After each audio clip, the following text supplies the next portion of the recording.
Hi, I'm Sarah Maffey-Holland, and I'm a licensed New Hampshire real estate agent, and this is Man versus Land. It's a segment intended to educate the public on homeowner and landowner topics as discussed with guests who serve as experts in those fields. Today's guest is Karen Bennett, and you are the State Extension Forester for the UNH Extension Service. Before we begin, the show does not constitute legal advice and is for educational purposes only. We are willing to field any questions that you may have if you'd like to send us a message on Facebook at Man vs. Land NH. Karen, welcome. Thank you. I'm pleased to be here. Yeah, Karen, why don't you explain a little bit about what you do and what your background is? Sure. So I've worked for UNH Cooperative Extension for 35 or 36 years. It's hard to believe that, but I spent about half that time working as a county forester, first in Hillsborough County, then in Merrimack County. And in that job, I visited woodlot owners and helped them figure out what to do with their land. And I mention that because we have 9 county foresters in this state that are available to help landowners who have questions about what to do with their properties. So folks should keep that in mind. But currently, I don't do landowner visits like I used to. I cover the entire state instead of an individual county. And I do things like workshops. I do things like this, you know. I write fact sheets. I write newspaper articles, do our web site, nhwoods.org. So I do a variety of things in this position. But there's no funner job than being a county forester. So I imagine yeah. being outside and, Yes. and taking in what we have to offer is really great. Yeah. Yeah. So we're here today to talk about current use. Yeah. Tell me a little bit about what current use is and what its history is. Okay. Well, let's start with history. Actually, current use assessment is what I like to call it, or some people call it current use taxation. It's a tax law that allows for land that's undeveloped, namely forest land and farmland that we often lump together as open space land. It allows that land to be assessed and taxed at its current use, as opposed to as if there was a house on it or a commercial development. And back in the late 60s, folks wanted to have this sort of assessment ability for forest and farmland, but the state constitution didn't allow for it. So they actually had a constitutional amendment back in 1968, and that was passed, and in 1973 the current use law was passed. And its purpose really is to keep New Hampshire as New Hampshire, to keep open space open, to allow landowners to be able to afford to own their land. Oh, that's very nice. Yeah. And so it benefits the homeowner, the landowner. It benefits the landowner, but it definitely benefits all of us. Yes. It benefits all of us because we have, you know, green forest land and farmlands to appreciate. If people couldn't afford to own their land, they perhaps would develop it more. So this law really is about protecting land for the individual, but more importantly for the citizens in the state. So it protects water, you know, clean water, recreation, air, aesthetics. This time of year when we're getting into the foliage season, most of New Hampshire is owned by private citizens, and we're looking at their foliage. Right. Yeah. And we can thank current use for that. I think there's about 3 million acres in the state in current use. New Hampshire's about 5.8 million acres. Oh. So there's a good percentage of the state being is covered by current use assessment. Excellent. Yeah, that's really great, and that's speaks to who we are as a state, which is wonderful. Right. And why people come here to visit us. Right. You know, which right. is very nice. So this is a state rule, right? Mm-hmm. State law. State law. So every town is required to offer current use? Absolutely. Every taxation? town does have to require have to have current use and follow the state regs, Okay. RSA 79, and there are rules that implement the state law, and towns are supposed to follow those rules. You know, they're somewhat complicated, so there might be some variations throughout the state, but they're not supposed to be much. They're supposed to follow the rules. Okay. Yeah. Okay. So let's get into some of those specifics. Okay. So what type of property and qualifies for current use? So in brief, you need to have 10 acres of undeveloped land. Okay. That's forest, farmland, wetland, unproductive land. Okay. Those are the general categories of land that can qualify for current use. So what's undeveloped? Undeveloped just means there's not a building on it or betterments to get to the building. Okay. So of course most woodlots have houses attached to them. So you can be in current use as long as you have 10 acres of your woodlot or your farmland or your field that's not covered by your house, your lawn, and your drive and your utilities. Okay. So the current use law has a great word in it. It's called curtilage. Okay. And curtilage just means the footprint of the building and the surrounding improved areas and the road that leads gets to you it. there. Yeah. Okay. Yeah. So Great. So I don't know if I answered all your questions, but in brief, you need 10 acres of undeveloped land. Okay. Yeah. Okay. Yeah.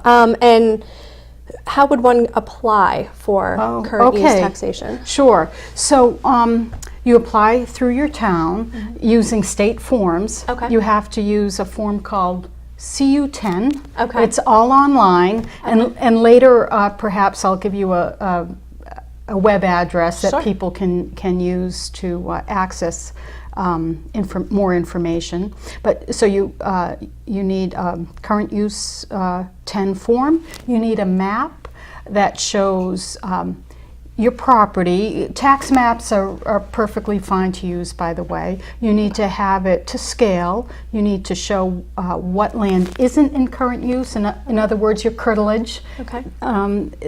The land that isn't in current use. You need to show the various categories on the map.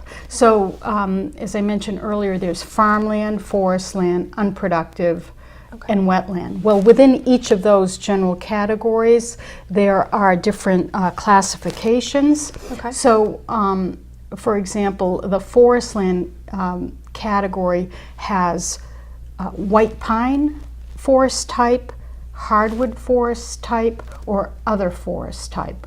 Okay. The white pine forest type is all primarily white pine. Okay. 51% of the trees are white pine. Okay. That makes it a white pine type. So you show, if you have a white pine area, you show that on your map.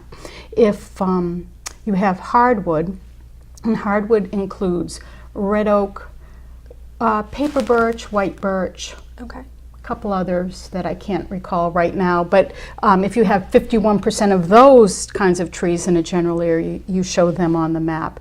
And then the other category are hardwoods that aren't in the hardwood category, hardwood and some softwoods that aren't in the other category. So you draw a map that has the different categories, the different forest types. And if you have wetland that's unproductive, that's incapable of growing anything, or other unproductive land, you can also show that as another category. And unproductive land would be something like the top of Mount Monadnock. It truly is unproductive. Nothing can grow there. Okay. So I think that's a reasonably good description of the map. So the form, the map, and then a filing fee. Of course. Always a filing fee. And then depending on what classification you're going into, you may have to add some other things. For example, if you're in the farmland category, you might want to supply what's called a soil potential index. Okay. Basically, the farmland category assessment range is quite large. It's $25 to $425. Okay. Well, if you have great farmland, you may deserve to be assessed at that high end of the range. But if you're mediocre or lower, you should be assessed at the lower end of the range. Okay. And the soil potential index is a way to determine where you should be in that range. Okay. So if you're in farmland, you'll want to have a soil potential index done, and if you have it done, when you apply, you supply that information. If you're in the forest land category, you can either just be in plain old forest land, or if you're actively managing your forest land, you can be in a category or assessment range that's called forest land with documented stewardship. And if you're in that category, you have to supply other documentation, and we can talk about that if you'd like. Sure. But perhaps you want me to take a break and you might want to ask a question. Those are the things that you need to supply when you apply. Now, for the average landowner who has, say, 15 acres and they want to put 10 of it into current use, and they're looking at doing this application, as far as dividing out the property on the map with the different types, is that easy for a landowner to do, or would you recommend they contact someone to do it? Sure. Some people are able to and some aren't. I mean, everybody has different capabilities, and if you aren't able, we do have licensed foresters in the state that can do that sort of service for you for a reasonable fee. Nowadays with Google Earth, and people are getting very smart with aerial photography and satellite imagery because of those remote sensing products. If you are able to get your property on Google Earth, you might actually be able to see where your white pine is, where your hardwood is, and so you can draw that in. Okay. So I would say know what your capabilities are, and if you're unable to do that, then hire someone for a modest fee, and you'll do a much better application than if you do it yourself if you don't know how.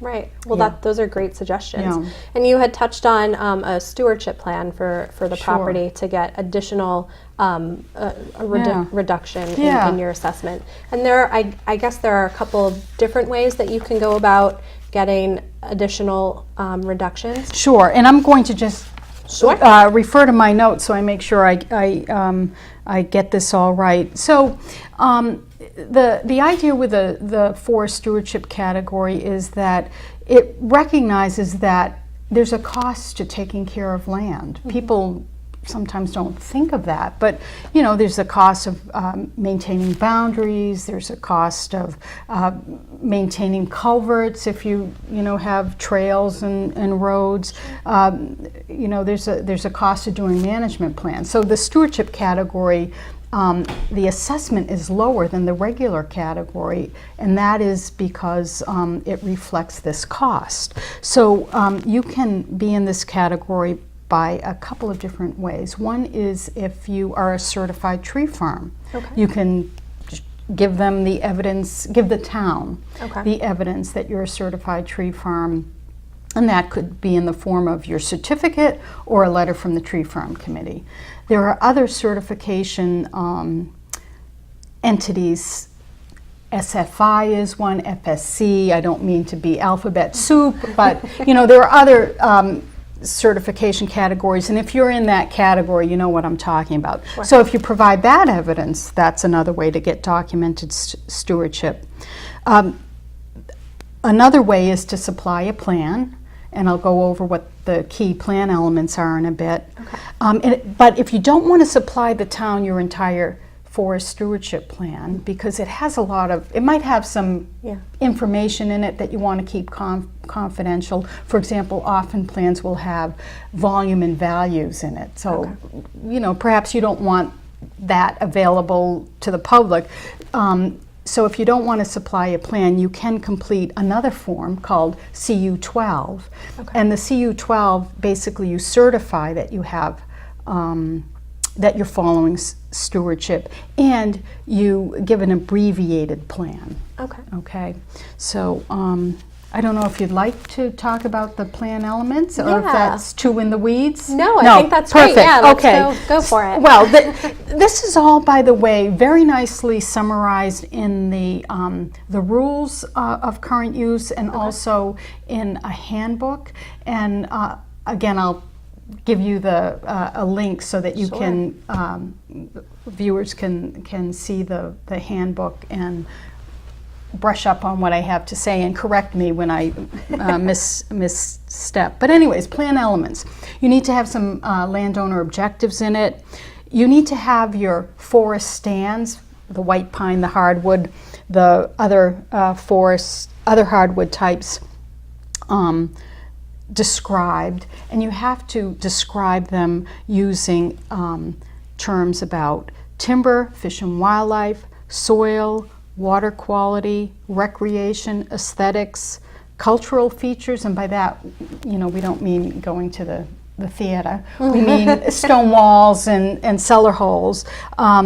Forest protection, that means, if there's fire kinds of things to consider. Wetlands, threatened and endangered species, and unique natural communities. So those are all elements that you should talk about in your plan or address in your plan. You should address your boundary maintenance schedule, your access and road maintenance schedule if that applies, and it's supposed to be signed by a licensed forester. Okay. So those are the plan elements.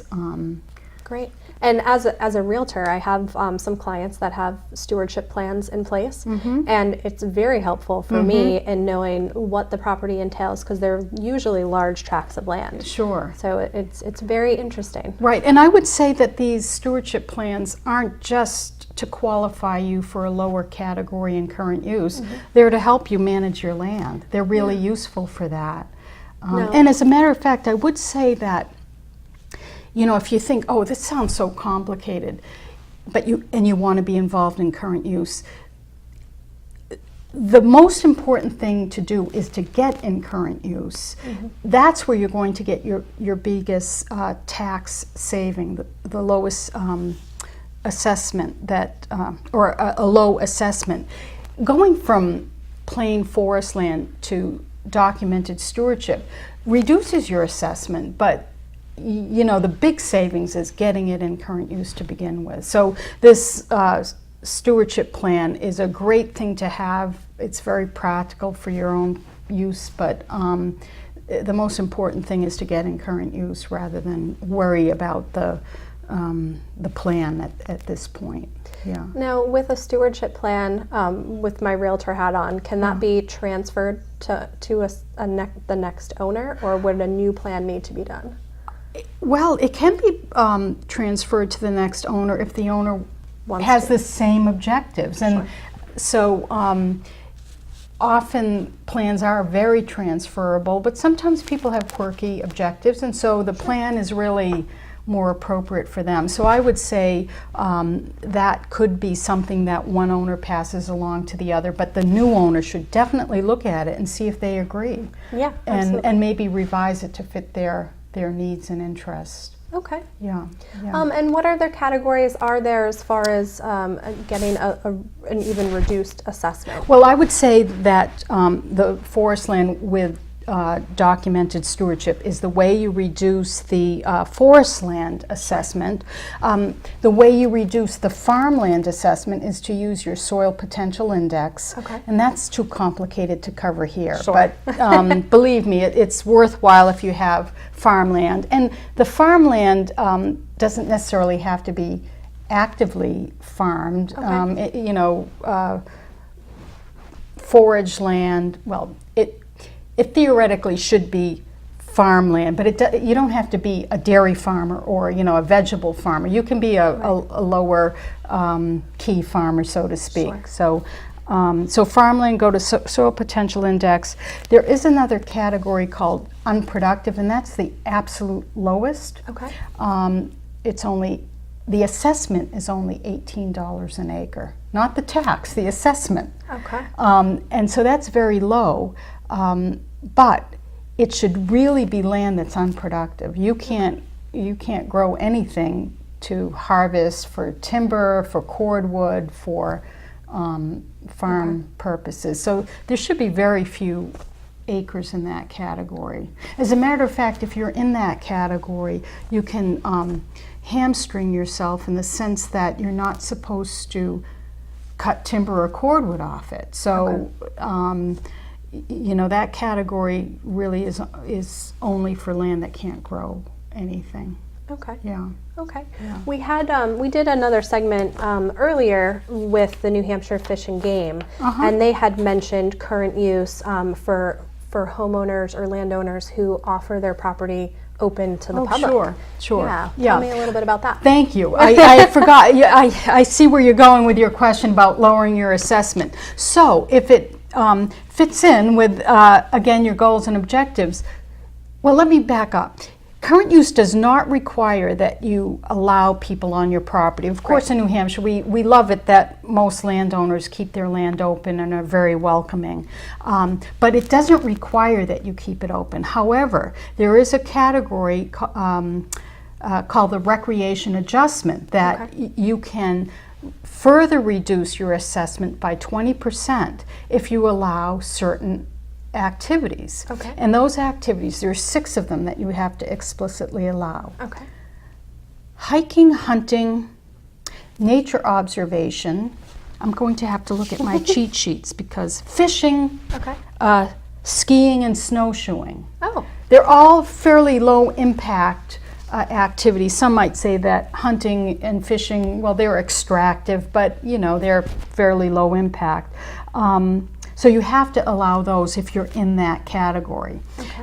You do not have to allow camping, any wheeled vehicles, you know, biking of any kind, even, you know, regular mountain biking. You don't, and certainly you don't have to allow other people to cut any trees on your property. Sure. Those are yours. So yes, that's a very important adjustment that people can afford themselves of.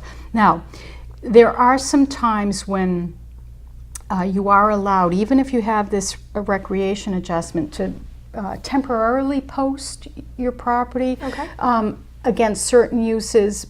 And you have to get permission from the selectmen if you're in this category and you want to do that. And it's for practical reasons. For example, let's say, you know, you cut hay a couple times off your hay field, and you don't want people trampling your hay field. Perhaps you can post, you know, don't cross my hay field until, you know, August 1 or whenever you stop haying. So there's some limited reasons you can post even against these activities, even if you're in that recreation adjustment, but you do have to get permission to do that. Yeah. Great. Yeah. Great. Well, I mean, it makes sense that a landowner, if you are okay, you know, with folks coming onto your property, and if you have enough of it, then why not take advantage of that? Yeah, and you can, for example, post the back 40 and keep the front. Sure. Allow people in the back 40 and keep, you know, right around your house, you know, posted against certain uses. But yeah. Okay. Well, that's great. Yeah. This is all wonderful information. Yeah, there's so much, yeah. you know. And sometimes we in Extension do current use workshops, you know, and we'll promote them on our website if people are are interested in knowing more. And I mentioned county foresters earlier. Yeah. As I said, one of the main activities that they do is to walk woodlots with people. And I mean, we can't write your current use plan or do your maps, but we can consult with you and advise you and and answer your questions about current use. Sure. So I'd encourage people to. And is there a fee associated with that? Well, not an out-of-pocket fee, but you know, we are tax supported, and so you know, your taxes pay for the service. So no, there isn't a direct fee. I always hesitate to say it's free because nothing in life is free, but we work for the University of New Hampshire Cooperative Extension, so we're part of the land grant university, and it's a service that we provide. Great. Yeah, and it's a wonderful service. I I don't think there are enough of you to cover the state. No, well, we do our best. There's never enough of anybody to do everything. Right. I agree. Yeah. Now, all right, so now we have our property in current use. Yes, sure. What happens if we later down the road decide that we want to build a small cabin out back, or we Okay. want to put in a road or whatnot? Sure. What happens then? Sure. Well, let me say that first off, there are no buyout provisions in current use. In other words, you can't say, "Oh, I don't want my land in current use now. I'll pay back taxes and I'll get it out of current use, and then I'll have the flexibility to do what I want with it." You can't do that. What kicks land out of current use is making it unqualifying. What makes it unqualifying? Breaking it up into parcels less than 10 acres in size. And when I say breaking it up, I mean selling off 1 acre. Let's say you start with 10 acres and you sell 1 acre. The person who buys that 1 acre is buying a non-conforming current use property, and so they will be subject to what's called a land use change tax. So the buyer has to pay that. And you, if you keep 9 acres, will be subject to the land use change tax because you no longer own 10 acres. Now there's some exceptions to that. For example, if that person who bought the 1 acre owns 200 acres and it's contiguous, they don't have to pay the land use change tax. But by and large, that's one way that land becomes disqualified. Another way is your scenario, and that is you have 10 acres, let's say, and you build your cabin. Well, that would probably disqualify the whole 10 acres, right? Because even if you only use half an acre, it's no longer 10 acres in size. However, if you have 20 acres, the part of the property where you build the structure and any roads that service that structure would be out of current use. And again, it would just be the curtilage. You don't have to use the zoning requirements. For example, if your town says you need to have a 2 acre minimum zoning size, 2 minimum acre lot for zoning purposes, just because you put up a house, you don't have to keep 2 acres out. You only have to keep the curtilage out. So if you develop in any way, the part that is developed has to come out of current use. And when does it come out? It comes out when you put the shovel in the ground, when you start to make the change. And this is very important because we didn't talk earlier, but I mentioned the land use change tax.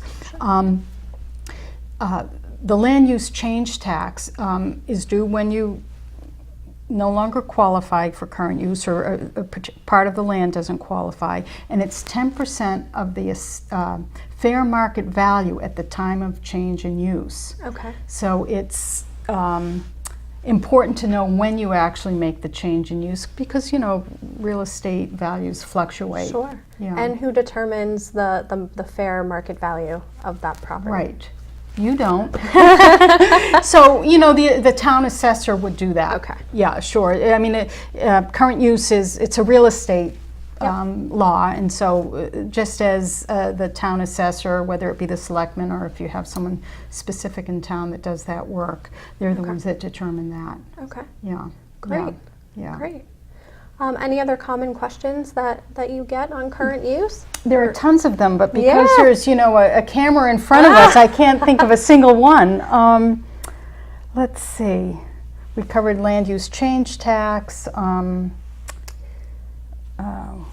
Yeah, I'm looking through our notes here.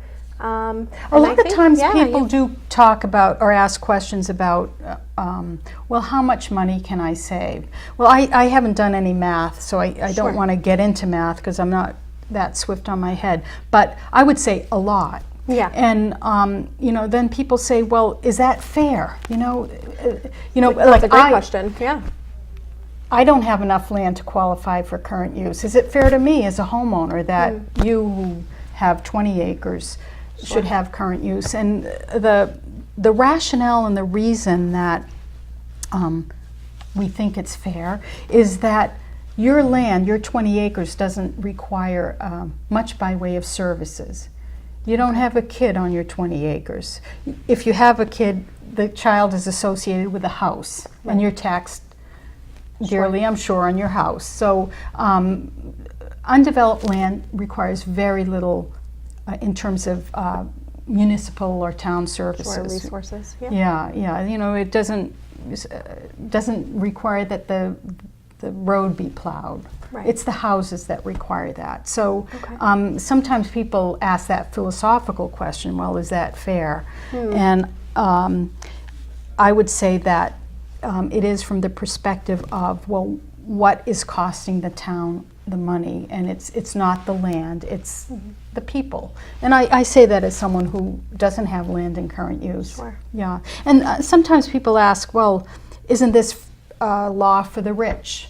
Well, as I mentioned earlier, over 3 million acres are in current use in New Hampshire, and that land is primarily just owned by people like you or me, even though I don't have any. But you know, the average citizen, it really isn't owned by rich people. It's owned by average folks, and so sometimes I get questions related to that fairness question, and you know, who benefits. You know, we started out by you asked the perfect question is who benefits, and really we all do. Yeah. Yeah. And I think that's good to remind folks of as well, because we do have such a large tourist industry here in New Hampshire. Yeah. And this is, you know, we like to joke that this is where Massachusetts vacations. Yeah. But well, yeah. but if we didn't have Yeah. current use, then like you mentioned, we wouldn't have those great resources that people would be coming here to visit. Right. Yeah. Yeah. Well, and so I don't know if I said earlier or not, but most of New Hampshire is owned by private landowners. Yeah. Okay, so the number, 83% of New Hampshire is forested. So we have a lot of trees out there. We're the second most forested state in the country after Maine. Okay. And most of that land is owned by private individuals, about 70% plus or minus. It's not owned by the federal government. It's not owned by the state or the towns or the county. It's owned by individuals. And this current use assessment law is really designed to benefit all of us, but to help by helping private individuals afford to own the land. Yeah. I think it's wonderful, and although we feel sometimes that it's unique to New Hampshire, you had mentioned earlier that that it's not. It may be under a different name. Right. Right. I haven't done any real study, but I think most of the states in the country have some form of current use law. Great. Yeah.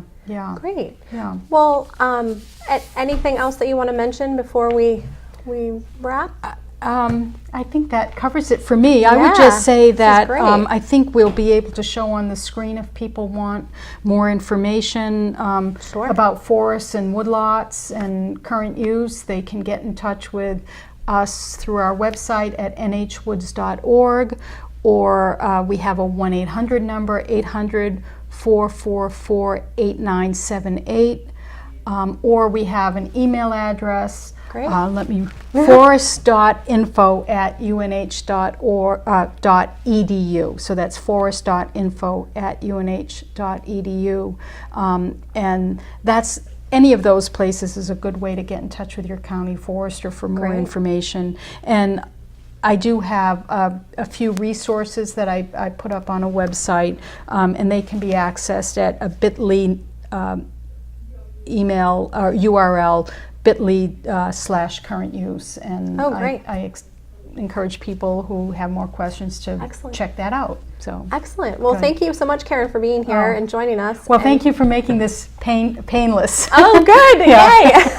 Good. And like she mentioned, if you have any more questions, just go to nhwoods.org for more information on current use, and certainly come and follow us on Facebook at Man vs. Land NH. Thank you.